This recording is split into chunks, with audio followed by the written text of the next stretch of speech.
Hi everyone, this is Lola Nedich. I'm the coordinator of the Harvard and Beth Israel Deaconess Medical Center site for the New England Mental Health Technology Transfer Center.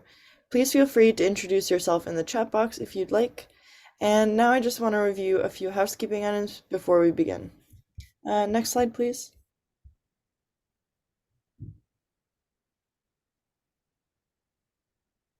Is that me on the next slide? Yeah, that's good. Thank you. So participant microphones will be muted at entry. You will be able to unmute them during the chat portion. If you do have questions during the event, please use the chat box. If you have technical difficulties, you can just message me privately.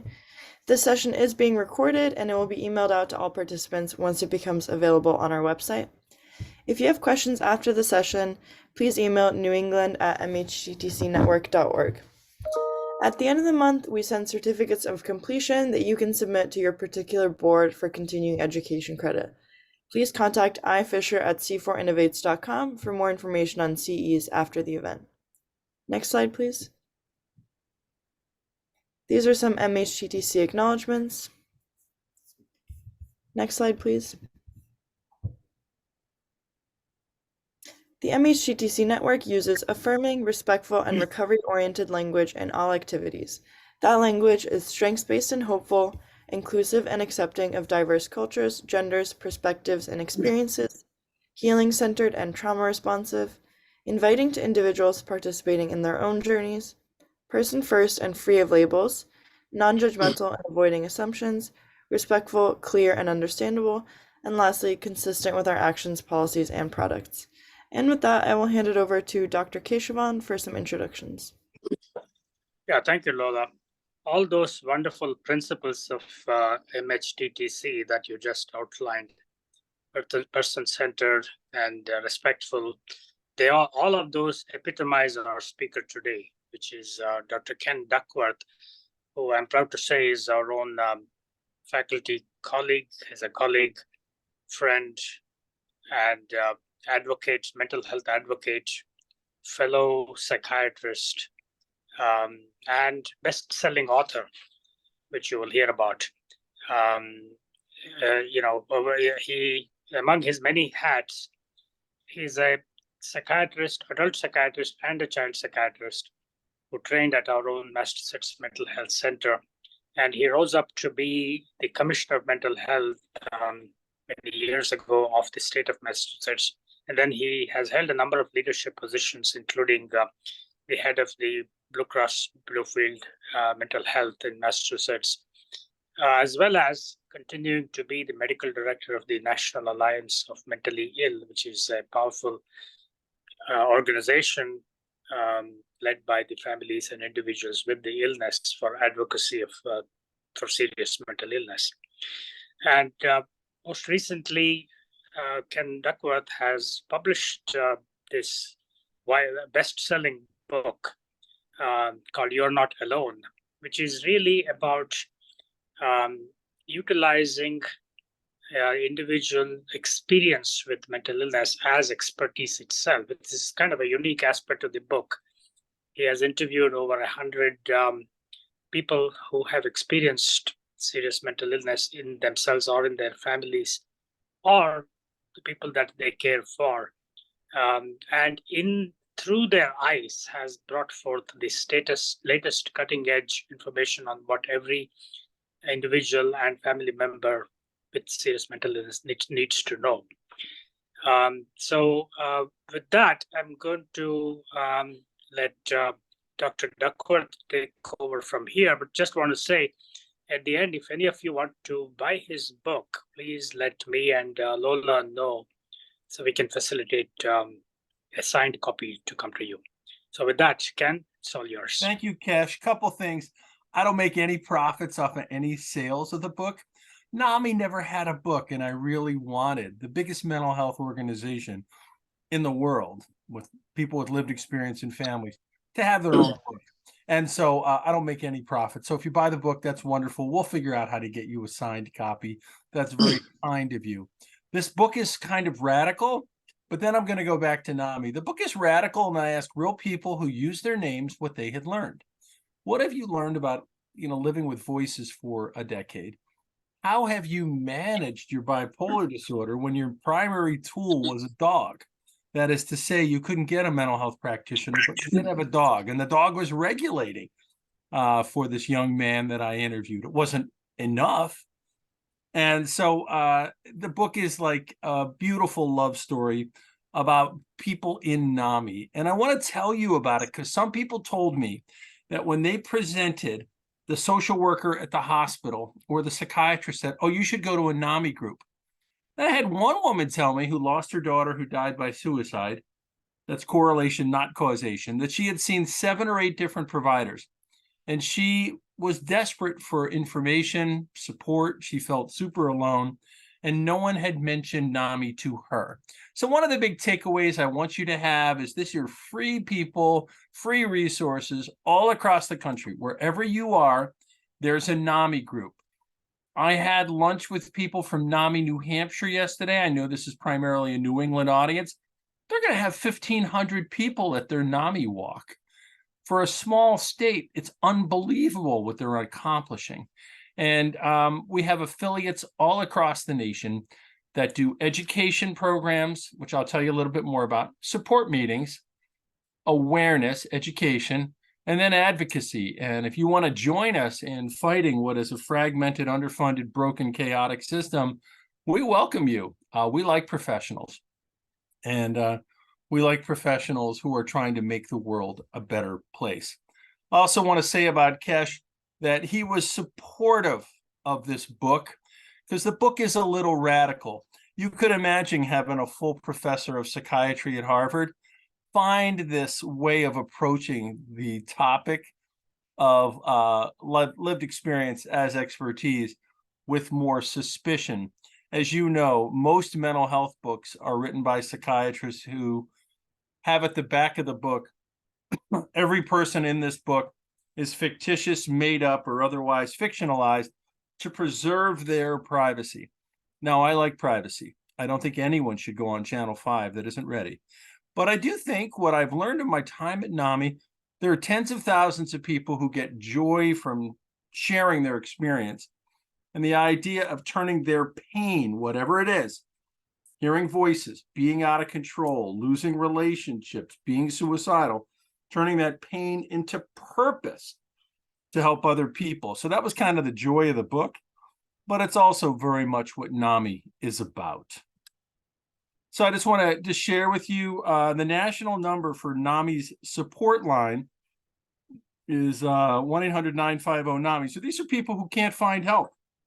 And it's not the National Suicide Prevention Lifeline, 988, which NAMI led the whole organization of that. But I just wanted to mention to you that NAMI does these programs, but we also, we take calls, text, and chat from 75,000 people a year from all over the country. And there's NAMI Massachusetts, NAMI Vermont, NAMI Maine, NAMI New Hampshire, and I've been to all of them. And each of them are doing things in their community to advocate for better services. NAMI New Hampshire led a lawsuit about all the people stuck in emergency rooms who are boarding. NAMI Maine's office is probably 50 paces from the State House in Augusta. They are continuously working the problem. I list a helpline for troubleshooting in Massachusetts, which is up and running and staffed, just in case you have a patient or you know somebody who can't figure out how to navigate our chaotic, underfunded system. What these people are doing, these are volunteers who have lived with a mental health condition or loved someone who has. And so what they do is they do 3 shifts a week, 4-hour shifts. And these calls are very poignant. People can't find the help they need. They can't easily locate a provider who will take their insurance. And so the idea is NAMI is a resource for you.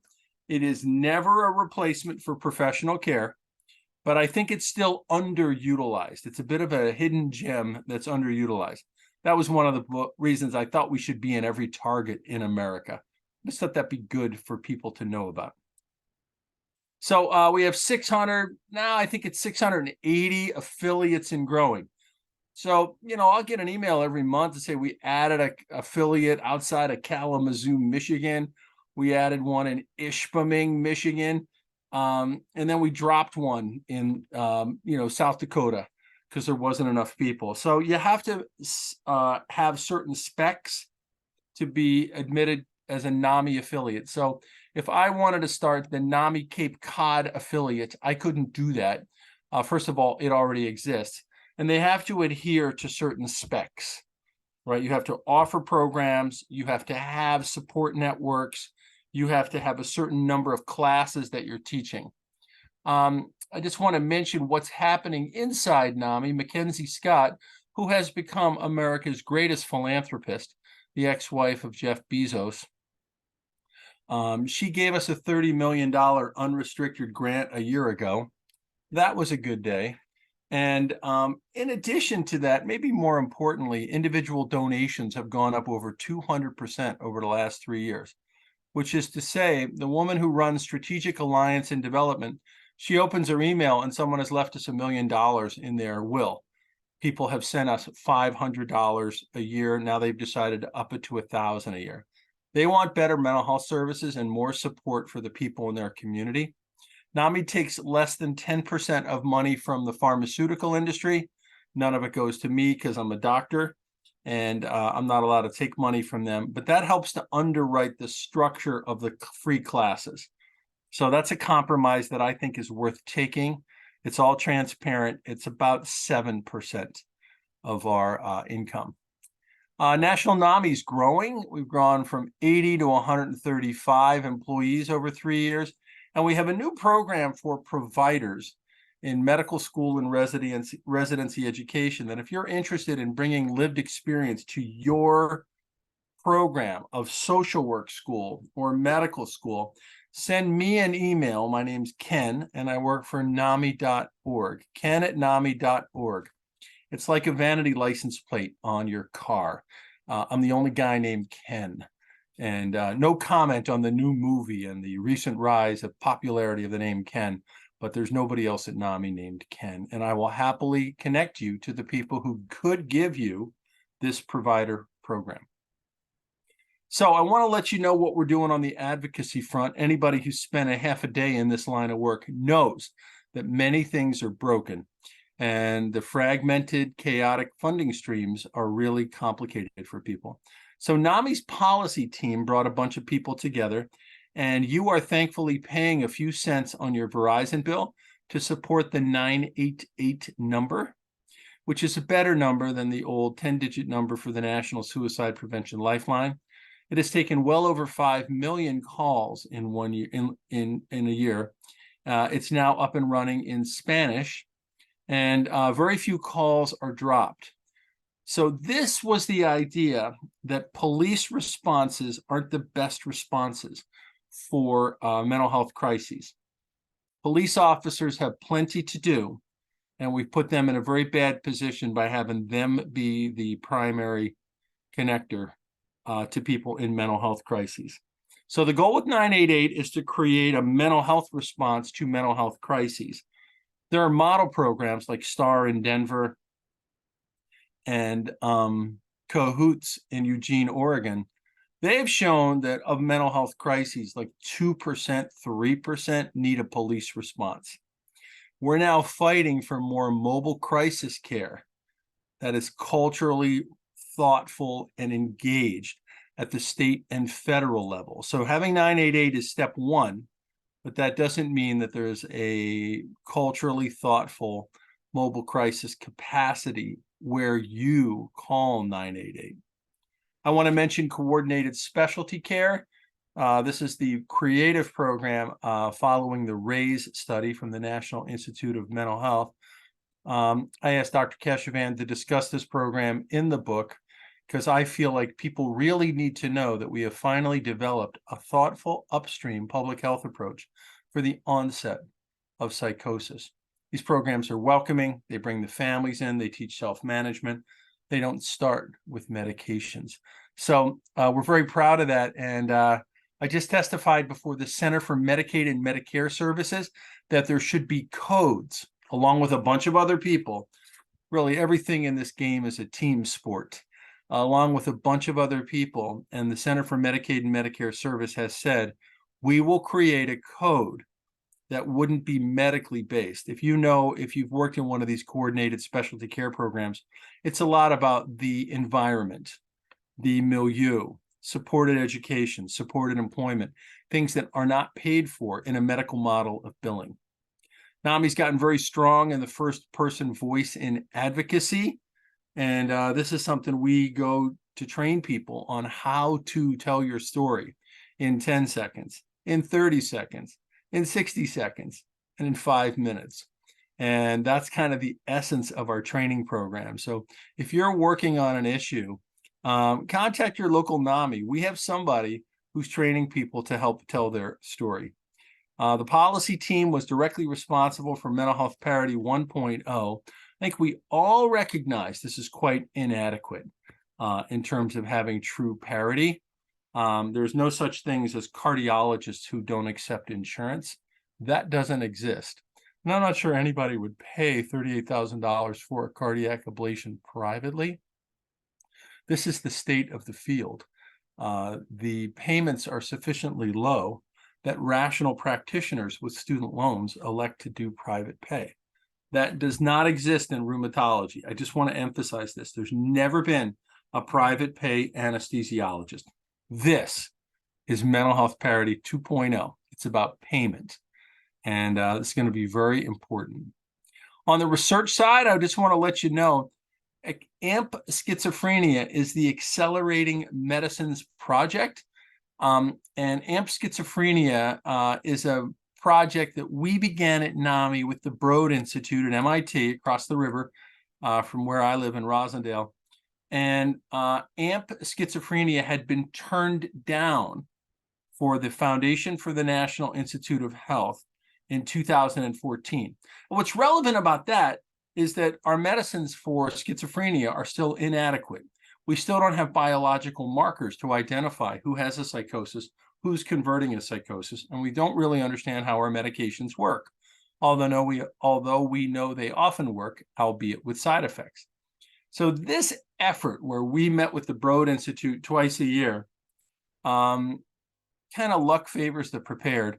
And to make a long story short, there was some science that developed. A bunch of loci were found on genes that indicated the potential for something that was more understandable about schizophrenia. And I think the Foundation for the National Institute of Health really wanted to do a project to attend to schizophrenia to help us discover new biological targets, because we have been struggling with Me Too drugs for the most part. We still like clozapine. Clozapine's still underutilized. So to make a long story short, we're now into a $100 million public-private partnership where 4 or 5 pharma companies participate in preclinical ways, that is to say, pre-competitive ways. They can't take what we learn and run off to the side and try stuff. We're trying to work the problem as a collective, and we're hopeful that we will be able to identify biological markers of people who are converting to psychosis. So this is, again, looking at this early model of public health. The National Institute of Mental Health leads it, and NAMI's own Carlos Larari, who lives with schizophrenia, is the other co-chair. This is a remarkable lad. I interviewed him for our book. And basically what he described is, if you can imagine hearing voices in college and then going on to co-lead the largest public-private research investment in schizophrenia, he said it's like a kid who, had a telescope and then you end up running NASA later in life. He said it's a dream come true, given that he has developed schizophrenia. Let's go to the next slide. I just want to give you the idea of the programs. Obviously, no one could ever remember these programs. I struggle remembering them myself. But I just want to give you a few ideas. Let's look on the left side. NAMI Homefront is a free program for veterans and veterans' families. NAMI Peer-to-Peer is an education program for people who have lived experience of mental health conditions, there's a lot of value in learning from other people. That was one of the big takeaways from the book, actually, that learning from other people who live with conditions like yours is very valuable. Ending the Silence is our fastest growing program. This is an education program in middle school and high schools where people come and say, here's what I had when I was in 9th grade. If you're having that, Joe here from the counseling department is here to help you. He's here to help you. He's right here. And he'll connect you to services. Obviously, that's each school district has to make a decision to bring that in. But because it's our fastest growing program, that's one of the programs we have trouble staffing. NAMI on Campus is at universities across America. Students are electing to come together as people living with mental health conditions, and that program is called NAMI on Campus. One woman I interviewed for the book at a very prestigious university, not Harvard, by the way, Kesh, don't worry. She was treated very badly by her administration when she had panic attacks. She founded the NAMI on Campus organization, and it is still the largest student-run group in the entire prestigious university 10 years later. So that's just an example. These are all free programs. We provide some of the backstory and infrastructure. The NAMI Family Support Group, if you're visiting somebody in Seattle, Washington, and you say, I could just use some support because I'm dealing with some really difficult things at home, those are there. So these are the ideas of what we're doing, how we're doing it. These programs are successful. These programs are often randomized controlled trials, which is, you think about it, it's service to science. We all love science to service. I love science to service, love it. That's what the $100 million AMP schizophrenia project is. Can we develop science that will create biological targets, that will create medicines that can get to people? But these programs are people invented them. They just invented them because they felt there was a need. Could families teach and support other families? Answer, yes. Could we develop a program where people share their own story to reduce isolation and shame? And show that program called In Our Own Voice in hospitals, in businesses, anywhere people would want them. So to me, this is like a beautiful core of what NAMI does and makes us kind of different than other mental health groups. We like other mental health groups, but because we're the biggest and the strongest voice for people, you know, I think NAMI exists in a special space, and it's my great privilege to be their chief medical officer. All these programs are free, and they're offered all across America. NAMI Family to Family down there on the lower right was invented in Vermont.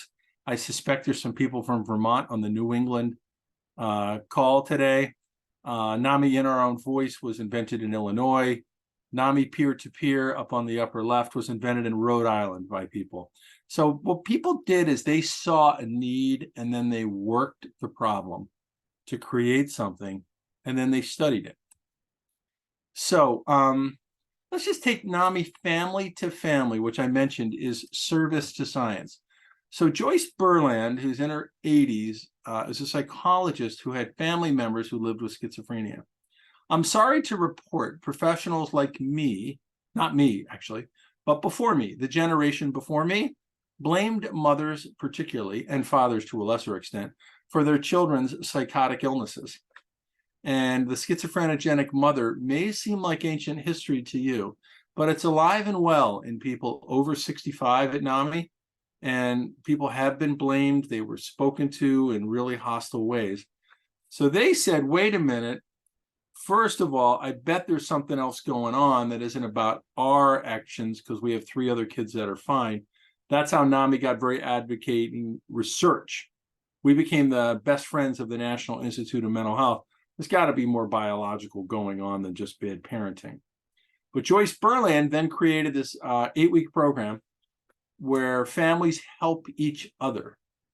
And they provide education, support, the idea that you've suffered a bit of a trauma. If you have a family member who has a severe mental illness, you have to work on your own self-care. Here's the latest information about science in the program. This was studied by Lisa Dixon, who's now at Columbia, but was with the University of Maryland at the time. And she took a few hundred people in the program and a few hundred people on the wait list. And she compared how they did. And they were more hopeful and they had more feelings of empowerment after they took the class. The results they followed up at 9 months still obtained. Not a lot of things that you find to be worthwhile of a p-value worth publishing still hold at 9 months, but family to family does. There's several papers. These can be found in Psychiatric Services. Lisa Dixon is the lead author for the most famous one. Now, it's interesting. Family to family did not change the family member symptoms. So this is not about helping the individual, but it did improve communication through many family systems. That's well studied. And I just want to mention it. So this is not a cure for psychosis, but this is a transformation in how the parents or the sibling, or in some cases the child, the adult child, can be found. And this program can be found all across the USA in person and on Zoom for free. In New Hampshire yesterday, they told me that in COVID, they do these groups on Zoom, and they've been able to reach many more people in rural aspects of New Hampshire. They still run the in-person groups in big cities like Concord and Manchester, but for the most part, they've come to realize that these education programs can be delivered by Zoom, and it's much more convenient for people. All right, so let me tell you about our first book, You Are Not Alone. NAMI has a copyright. I got paid to write the book. I don't make any money from any sales, but the book's selling really well, and that's really kind of fun because people have told me on airplanes when I told them I work for NAMI, first of all, they don't know who it is. And then the second person I talk to on the same row of seats, I'm always in coach because NAMI's that kind of organization. I'm always in coach. And the person says, I found NAMI 10 years too late. My relationship with my son really dissolved, or my marriage failed. When I found out about NAMI, I really felt that it could have been very valuable to me. So one of the goals of having a book was to make it easy for people to see us at bookstores, at Barnes & Noble, at Target, and it's at libraries all across America. At my little place on Cape Cod, I went to the local Sandwich, Massachusetts library, and I looked to see if the book was there, and 4 people had signed it out before me. This is what I was going for. This is just basic information. Real people are the key. Now, the evidence-based research, I asked a lot of the smartest people in the country all the common questions that I get. Do I really have to take these meds forever? How do you talk to somebody who doesn't want to get help?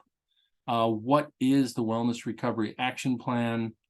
How do we get better medications for serious mental illness? I went to all the people who invented or run those departments. So I asked Josh Gordon the science question, Mary Ellen Copeland, who run the Wellness Recovery Action Plan. I asked Andy Nierenberg, who won the king of bipolar disorder for Planet Earth, do I really have to take these meds forever? So what I was trying to do in the book is bring real people and match that with evidence-based research. So Kesh gave a very nice summary of coordinated specialty care. But the radical part of the book is on the right. So basically, my dad had very bad bipolar disorder and was a very loving person. And I realized that we had learned things in my own family, even though we couldn't really communicate about it because of shame and isolation. But I had learned that you could have a loving relationship and he could have a well-attended funeral with lots of people loving him, even if you couldn't have a discussion about it. So that was, to me, lessons. So I went into medical school, not because I was a science whiz. There were only 11 medical schools that did not require calculus. I got into 9 of them, it turns out. Nobody's ever asked for a differential equation. I was much more interested in the experience of the illness, what it means to you. I like storytelling. I read history books. So it's no surprise that I wrote this particular book, which identifies the idea of real people sharing what they have learned. as a different kind of evidence. It's experience-based evidence. That doesn't make them researchers. So we still have all the researchers in the book, because that's important too. This is very much a both-and book, and that's how you get the middle color. It's an integration construct. Now, how do you write a book with real people with mental health conditions as experts in their own experience? Here's what I did. The book was resold in the United Kingdom, and I had suggested they call it You Are Not Alone with Scones, but they didn't like that title. So it's just You Are Not Alone, super cool title. And they didn't think that people with mental health conditions could be using their names in the book, that they were more paternalistic, old school. And I was like, wait a second, if I have an RRB approved protocol, if I have informed consent conversations, if people give their consent, if I tell them every single time I interact with them, you can opt out of this. The plane is leaving. Whether there's 130 seats on it or 128 that are filled, 120, it's fine. I did exclude people who had a guardian. I did exclude people that were in the hospital. So I tried not to get acutely ill people, but I had 130 volunteers, and I simply stopped because I was on a deadline. So because of COVID made mental health such a we phenomena instead of a they phenomena. I realized that this book that I'd wanted to write for a very long time could actually have a market. The whole project was done by Zoom. So I would chat with a woman from Hawaii about her experience of bipolar disorder in the culture of Hawaii and how the East and Western aspects of Hawaiian culture were different.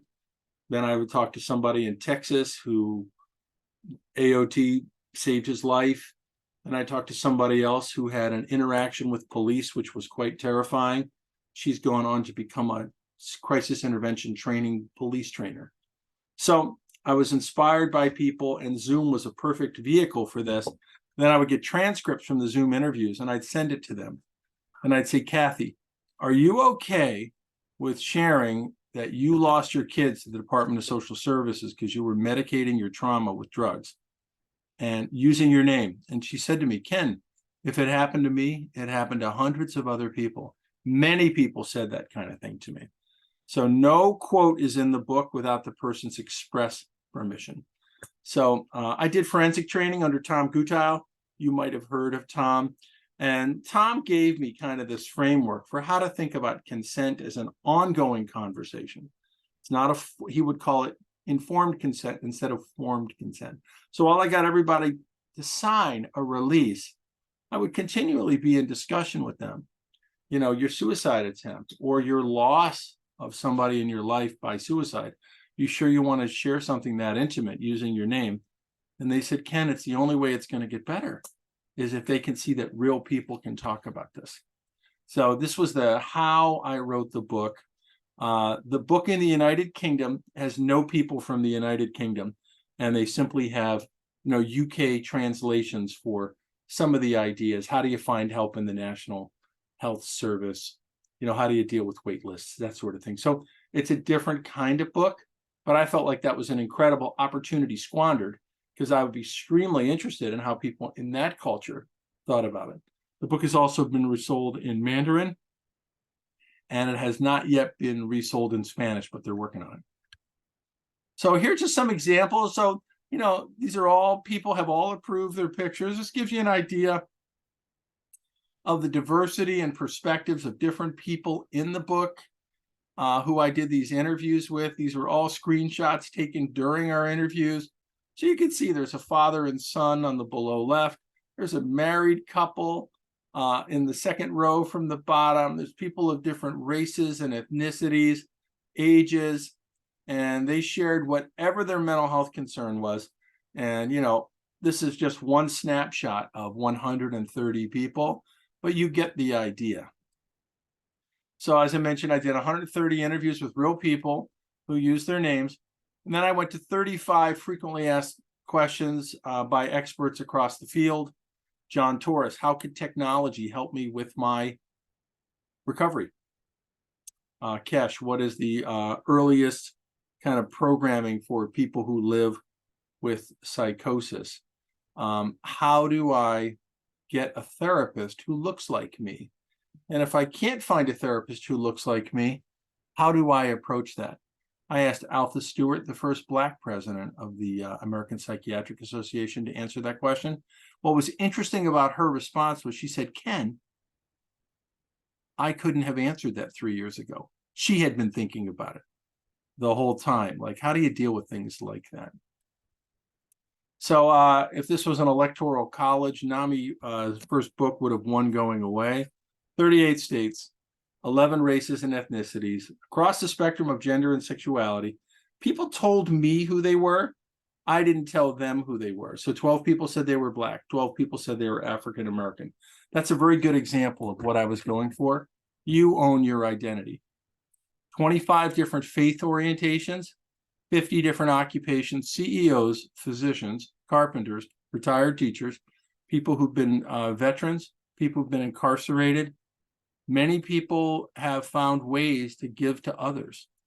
Ages 16 to 100, when I had people fill this out, somebody wrote that they were older than dirt.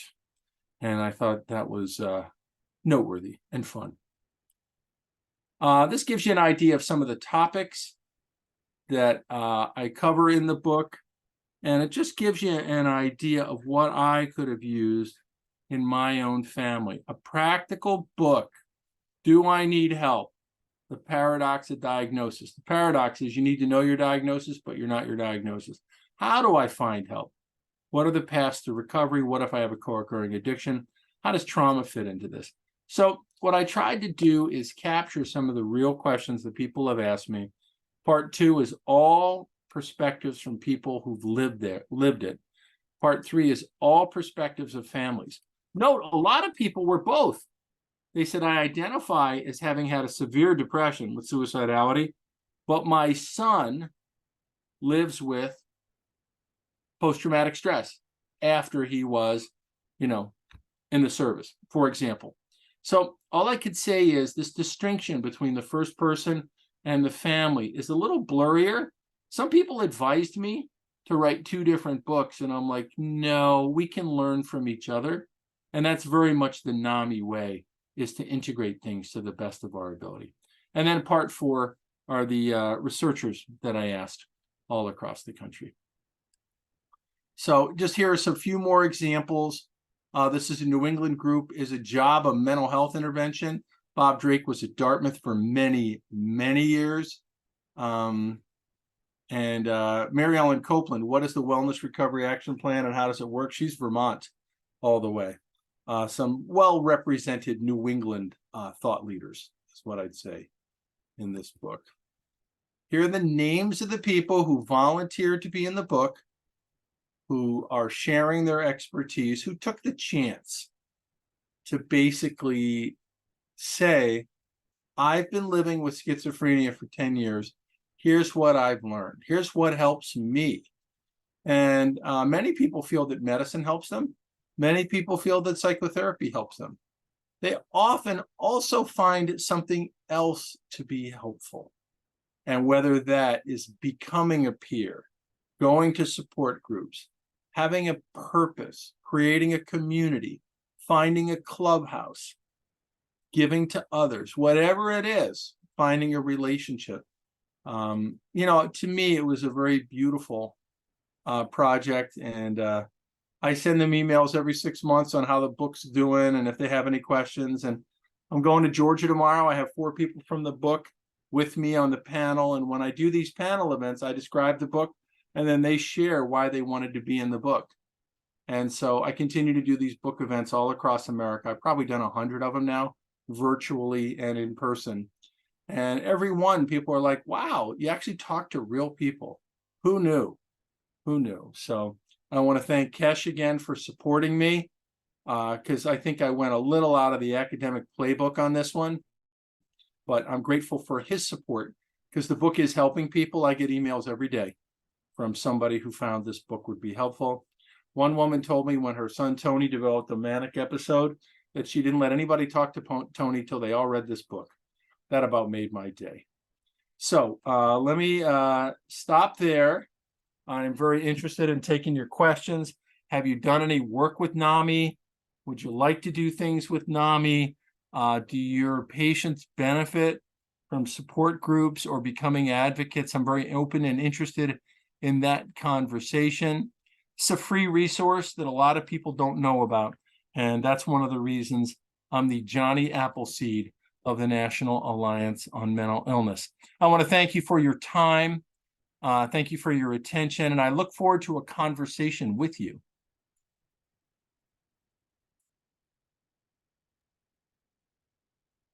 Thank you very much, Ken, for that wonderful overview of both NAMI's mission as well as your own journey with the book and its value for the field.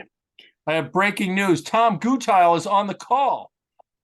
Tom, thank you for everything you taught me. How do you like that? So I got a direct message from Tom Gutile. Informed consent, not formed consent. So I'm happy to take other questions. How do we do that? Cash, do you organize the questions, or does Lola read them Yeah. out? So people who have questions, please feel free to unmute yourself and speak up.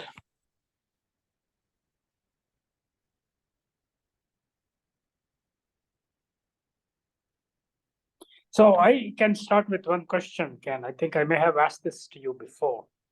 And that is, given the fact that this field is moving so rapidly in terms of changes, not only in terms of changes in how much we know how to take care of people with serious mental illness, but also societal changes and so on.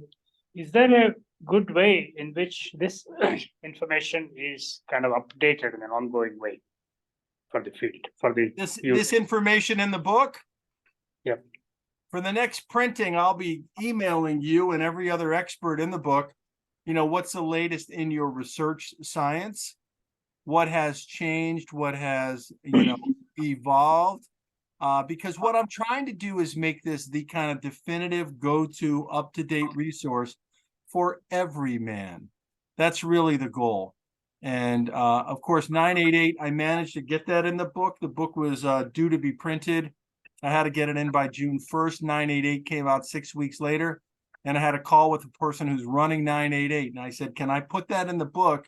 Because that's a big directionality point that if I got that wrong, it would be pretty profound. And so the idea that things are changing, that there's a billing code for coordinated specialty care. You can advocate for your private health insurer to pay for the first episode of psychosis care that is more comprehensive and welcoming than the care they're getting now, I think is important. And that just happened. That just happened this summer. So I think there's going to be an ongoing effort. Obviously, books are inherently challenging in this regard, but I'm quite committed to updating this book very regularly. Thank you. A good question. Other questions from the participants, from the audience? I was hoping Ken might comment on Faithnet. It's one of my special interests, relationship between religion and psychiatry. Is that you, Tom?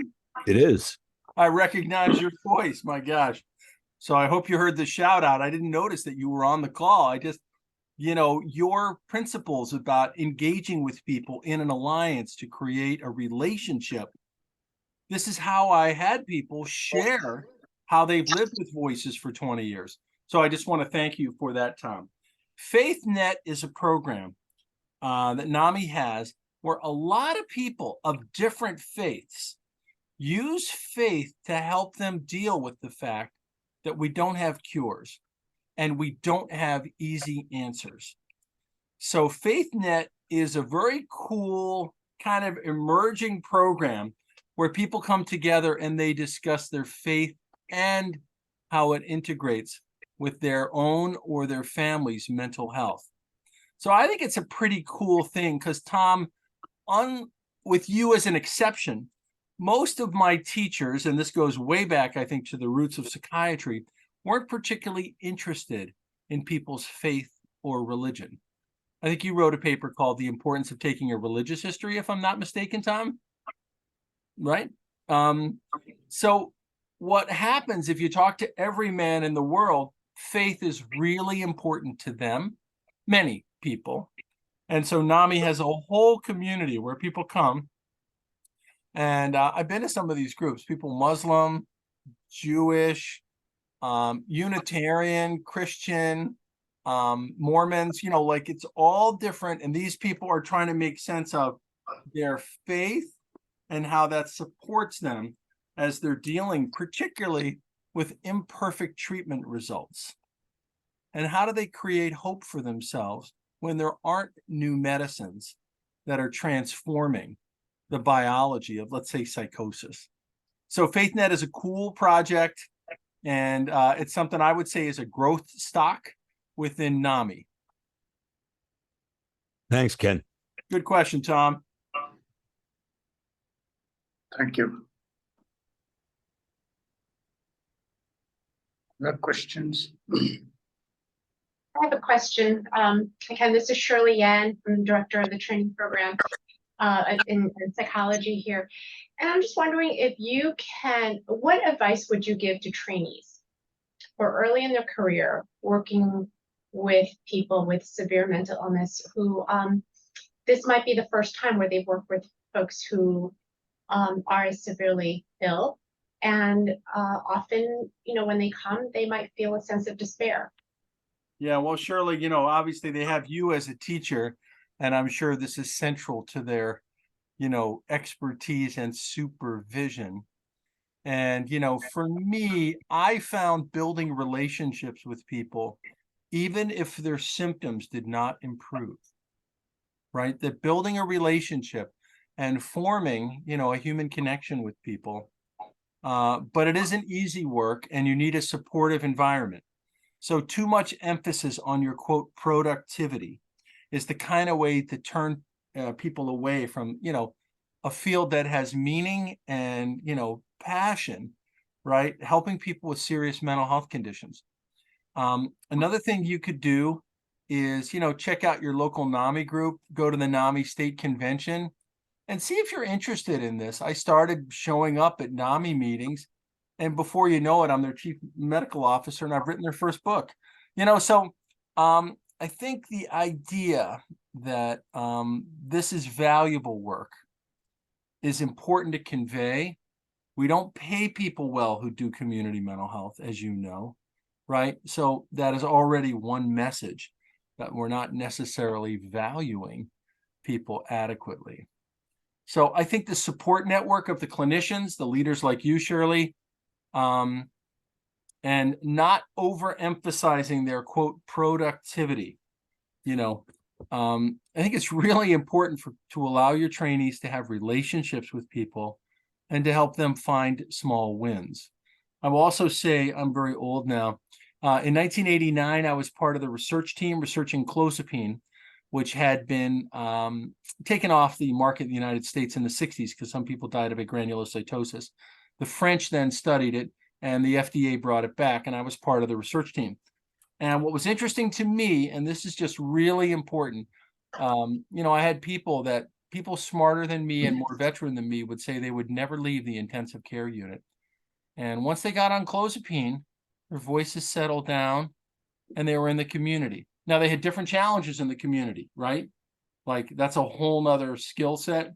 But I found that so interesting that with a new medication, for example, you can, help some people really have a reduction in their symptoms. And symptom reduction can be a part of building a recovery. Supported employment. I volunteered for 5 years at Mass Mental's coordinated specialty care program. This was absolutely energizing for me. I would come home Thursday night at dinner and just think, we had just discovered something that was incredible because we had conceptualized finally a public health approach. But this is hard work, Shirley. I would be honest with the residents, the trainees, the psychology interns, that this isn't easy work. And I would make sure that, you're giving them your full attention and support, which I know you are as their training director. Because we still haven't figured out how to pay people adequately to do this work. which is why we have one of the reasons we have a workforce shortage. A long answer, Shirley. We have another question in the chat from Laura. It says, can you share about NAMI sharing your story with law enforcement? Yeah, so sharing your story with law enforcement is the idea that people who've had interactions with police that have been adverse. This is not hard for you to imagine. Police officers are not usually trained to do mental health response, right? They're in a different kind of culture. And Massachusetts, I'll speak to this ourselves. We're also proud of our mental health services and traditions. We're the last state in America to bring crisis intervention training, CIT training, to police officers. That's a 40-hour program. And NAMI Massachusetts is working on making sure all the police officers in the Commonwealth of Massachusetts have this 40-hour training. People telling their stories as part of CIT is part of telling your stories to law enforcement. But there's a lot of leaders in the police departments who can't give up 40 hours. And Shirley, I'm sure as a training director, if I airdropped into you and said, hey, for 40 hours of your intern's precious time, you're like, no, I have requirements, I have to do this. I could give you 20 minutes, Ken, but I can't give you 40 hours. So if you don't get formal crisis intervention training, you have people with mental health conditions who share what it was like to be on the other end of the interaction with an untrained police officer. There are many stories like that in the book, I'm sorry to report, where people did not have a good experience with a police officer. A woman of color who's basically trying to de-escalate the police officer while she's psychotic, and she knows that she's at some real risk while going through this. There's a woman in Connecticut whose son was arrested on his first episode of psychosis.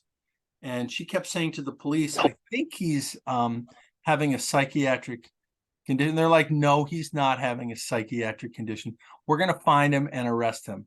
And of course, they arrested him, and they weren't particularly empathic with him. And she has gone on to mandate trainings for all the police officers in the state of Connecticut.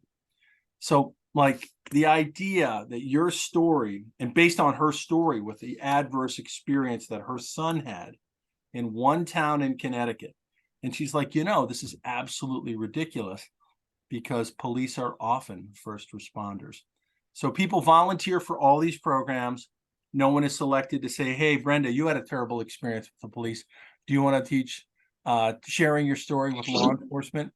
But I'll tell you one story from the book that really stuck with me. There was a woman named Kimberly Comer, and Kimberly had decided she was going to die by suicide. And she was in a hospital, and she was in her 40s and had lost everything and was homeless and was living out of her car. And a different NAMI program, In Our Own Voice, she was required to attend it the night before her hospitalization ended. I'm getting to her sharing her story with law enforcement. That program gave her the idea there was someone like her who had built a life and had, created a relationship and had a place to live that wasn't a car. So she decides the next day not to die by suicide. To make a long story short, she's in the correctional system, and she sees a correctional officer who drives her to the shelter. And this is at a future date, and says, Kimberly, it was really nice to meet you. I'm sure I'll be seeing you again soon. Which is like the worst thing you could say to somebody who's got a mental health condition coming out of corrections. She goes on to teach in sharing your story with law enforcement. 5 years later, she's in the class teaching correctional officers. And she's like, oh my gosh, that is my guy. We were going to see each other again, only he thought I was going to be an inmate in the correction center. And here I am, a teacher. And she ends her little quote, which I put in the book. It was pretty sweet, I'm not going to lie. So by using your experience as sharing, as knowledge, as a way to impact people's education, like, it empowers people. And I think it's just a very cool program that was really invented because not every leader wants to invest 40 hours to do a formal crisis intervention training, or CIT, which was also invented by NAMI mommies, whose children were being harassed by police for public loitering. And then, of course, they started to work with the chief of police in Memphis, Tennessee, Sam Cochran, and they created this entire national program called Crisis Intervention Training. There's a whole organization called CIT International if you're interested in this. Excellent questions. These are great questions, one after another. We have another one in the chat from David saying, question for Ken about NAMI activities with state and federal government to increase mental health funding. Yes. So, this is an ongoing battle. And whatever state you're in, your state, most mental health services are state funded. Most, not all. So if you're in New Hampshire and you want to join the lawsuit against the state of New Hampshire for having people boarding in hospitals, which is a result of reduced capacity, contact NAMI New Hampshire. If you're working to try to grow a workforce, they have a program in Massachusetts and the Medicaid program, and NAMI is very involved in that. On the federal level, the Center for Medicaid and Medicare Services determines the rates for most payments. This has been a nut that's been very hard for even the American Psychiatric and American Psychological Associations to crack. But the example that I just gave, that we all testified and got CMS to pay for a first episode of psychosis code, like they've now established a code. So to me, this is all local, all state, and all federal all the time. That 988 number costs millions of dollars, and that was advocacy. That was clarity of purpose. So there is no one easy answers. I feel mental health practitioners are grossly underpaid by private payers. And if you want to help NAMI work with, advocate for, and beat up private insurers to pay for coordinated specialty care, because now there's a code. Like, that's a perfect opportunity, because right now, private insurance is being underwritten by public state, efforts. So many kids who develop psychosis are on their parents' insurance, many kids, and the private payers aren't paying their fair share. So those are some examples. We're working on a mental health parity 2.0, which looks at payment fundamentally, payment primarily, so that there aren't so-called phantom networks where people leave their name, at the health plan insurance company on the off chance that they'll ever be unbusy. Everybody's busy all the time in our line of work, right? So we're trying to work the problem so that there's enough payment so that people will join health plan networks, for example, that there's loan repayment so that people will join Medicaid and community mental health. So it's quite a challenge. I freely admit it. If you want to join us, send me an email and I'll connect you to somebody where you are, or to our national policy team, the people who just got 988 through. Well, I see it's 1 o'clock. Thank you for what you're doing, Ken. It's good to see you. Good to see you too, and thank you. If I can jump in with a very quick comment before signing off, I really wanted to thank you, Ken, for your talk and really recommend your book to everyone. In fact, I loved it so much that along with Lola and Kelsey Johnson, we recently wrote a book review that is in press in schizophrenia research, and I could put the link in the chat. But it was so hopeful and inspirational, and we were really struck by how clear you made it that no progress can be made in the field without partnerships with people who have lived experience. So really commend you for your amazing work. Thank you so much, Raquel, and I appreciate your support, and I look forward. In the chaos of my little book tour, I had missed the book review, so I understand Lola's going to send it to me, and I'm very excited to read it, and I'm going to send it to our publisher, because they need to know that it has meaning for people. So thank you for everything you are doing. Thank you all for joining. I know everybody on this call, is working. We're all rowing in the same direction. It isn't easy. The tide is not always going in our direction, but I want to thank you all for your interest and support, and for attending this talk on America's largest free support mental health advocacy group that I just wanted to make sure you all knew about.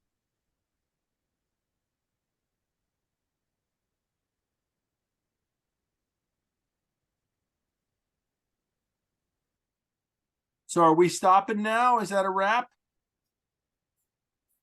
Yeah, it's 1 o'clock, so it looks like we have to wrap up, but thank you everyone so much for coming.